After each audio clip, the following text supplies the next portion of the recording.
21 de enero del 2024. Primera lectura de la profecía de Jonás.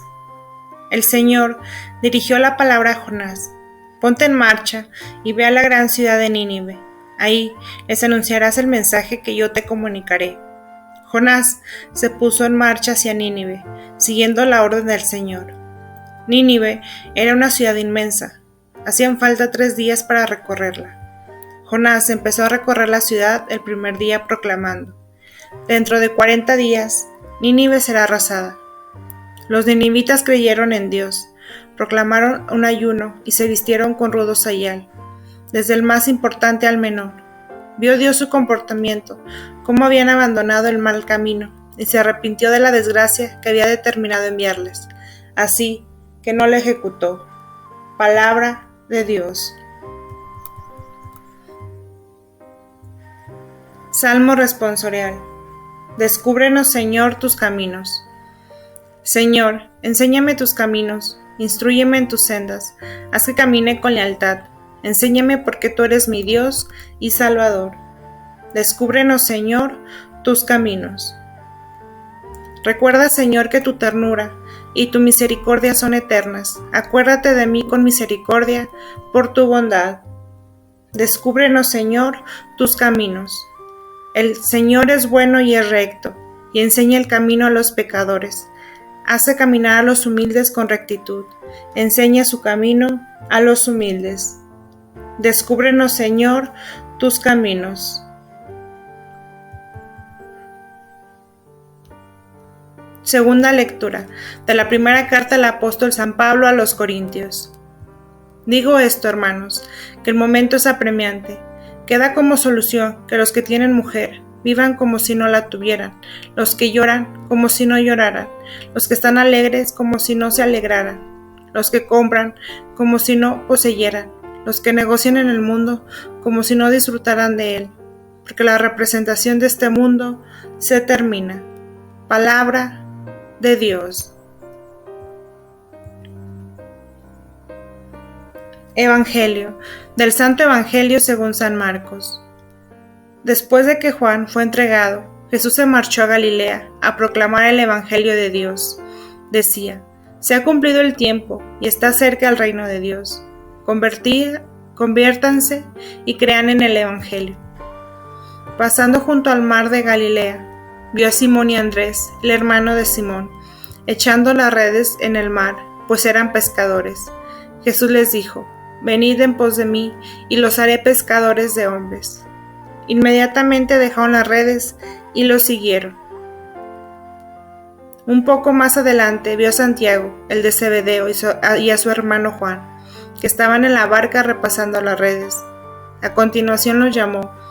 Dejaron a su padre Zebedeo en la barca, con los jornaleros, y se marcharon en pos de él. Palabra del Señor. Conviértanse. Jesús se fue a Galilea para predicar el Evangelio. En ese domingo reanudamos la lectura del Evangelio de San Marcos. Jesús, después de recibir el bautismo de Juan y permanecer 40 días en el desierto de Judá, se dirige a Galilea y comienza su ministerio público. Inicia con estas palabras: el tiempo se ha cumplido y el reino de Dios está cerca. Conviértanse y crean en el Evangelio. Cuando Jesús dice: el tiempo se ha cumplido, con la frase "se ha cumplido", se quiere indicar que este periodo de preparación ha terminado y por lo tanto ha comenzado una nueva etapa, en la que la realidad espera.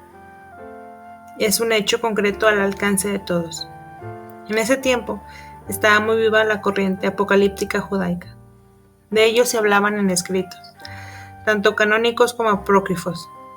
Estos últimos tenemos el libro de Enoc, donde el principal argumento era el fin de la historia. El tema de la soberanía de Dios estaba muy presente en el judaísmo de la época. Sabemos por los evangelios y por el historiador Flavio Josefo que en ese tiempo habían aparecido muchos mesías. Israel no podía olvidar que su verdadero rey era Dios, que lo había librado primero de la esclavitud egipcia y luego del exilio babilónico. Este rey que a través de Moisés y los profetas había dado su ley basada en la justicia y la igualdad. El reino de Dios indica, por lo tanto, la acción real de Dios, su intervención salvífica y definitiva, que instaurará la justicia y la paz en la tierra y en el cielo.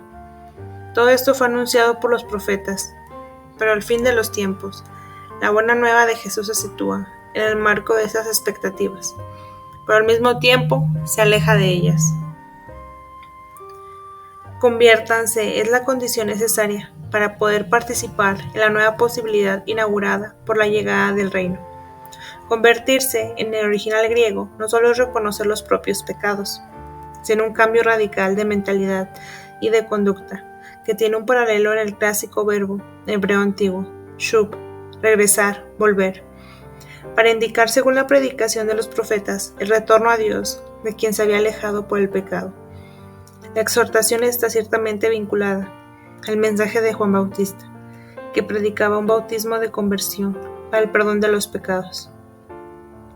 Pero mientras la invitación del precursor estaba caracterizada por el signo de juicio y del castigo de los pecadores, la invitación de Jesús se refiere a la inminente venida del reino, que es sobre todo una obra de salvación. ¿Por qué es necesaria la conversión? Porque en las expectativas del tiempo, la llegada del reino de Dios era solo una espectacular intervención divina. No es así. Para Jesús depende de la libre aceptación del hombre. Por lo tanto, su instauración no será triunfal y evidente para todos, sino lenta y sujeta a las dificultades y obstáculos de todo tipo. Caminaba Jesús por la orilla del lago. San Marcos quiere explicar la actividad de Jesús y lo que significa convertirse y creer en el Evangelio, y lo hace presentando una jornada típica, marcada por diversas actividades. La llamada de los discípulos, exorcismos y curaciones, su oración al Padre en la soledad nocturna, y la predicación itinerante que meditaremos en los próximos domingos. La presencia de esta llamada descrita en todos los evangelios confirma su realidad histórica. Sin embargo, cada evangelista la redacta desde un punto de vista propio. Aquí la historia está bien estructurada y se centra en Jesús. Es Él quien toma la iniciativa, quien llama a los 4 en una situación ordinaria. Estaban trabajando. En el texto hace referencia a los esquemas vocacionales del Antiguo Testamento, por ejemplo, con la llamada de Eliseo. El profeta Jonás, por segunda ocasión, es llamado para misionar en Nínive. Si la primera vez puso resistencia a la llamada, esta vez ya no tratará de salirse con la suya. Ha comprendido por fin que cuando el Señor llama, es mejor no buscar salidas, pues lo contrario, lo esperan las fauces abiertas de ballenas. La única forma de huir del peligro es no buscar salidas de escape. Esta también se puede explicar a nuestras vidas. ¿Cuántas veces hemos preferido otras salidas a seguir los caminos que el Señor nos propone?